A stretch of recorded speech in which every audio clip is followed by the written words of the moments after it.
वो मैं ये कह रहा था कि अगर आपने हमारा चैनल अभी तक सब्सक्राइब नहीं करा तो अब भी कर दो, नहीं तो बड़ा पछताओगे, बड़ा पछताओगे। दिल तो मेरा तुम आज भी बहला देती हो, दिल तो मेरा तुम आज भी बहला देती हो।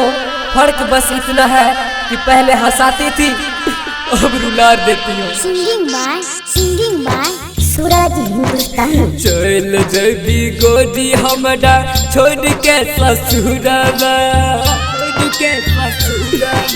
चल जबी गोदी हमरा छोड़ के ससुरवा, तू छोड़ के ससुरवा। अचरा में लके, अचरा में लके जाई है गे हमर दिलवा, अचरा में लके जाई है गे हमर दिलवा।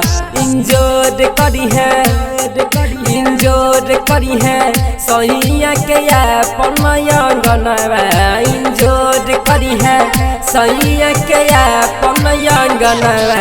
अचरा में लके, अचरा में लके जाई है गे हमर दिलवा, अचरा में लके जाई है गे हमर दिलवा।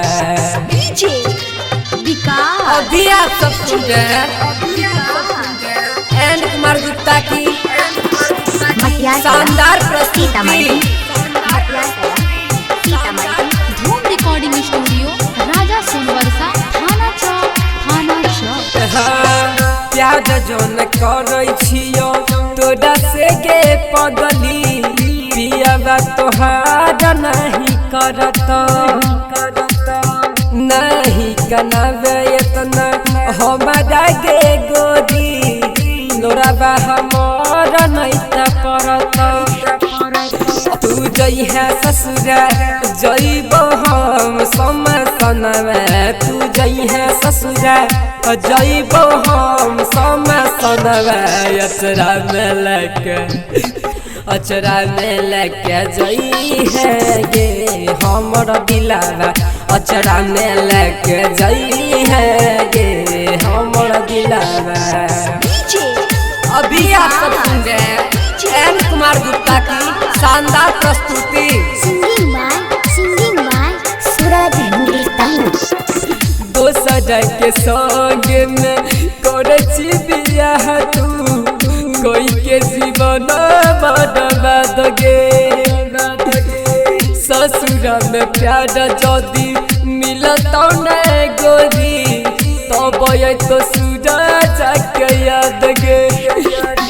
गे मन लेने राइटर मनीष के कहना, गे मन लेने राम नीतीश के कहना।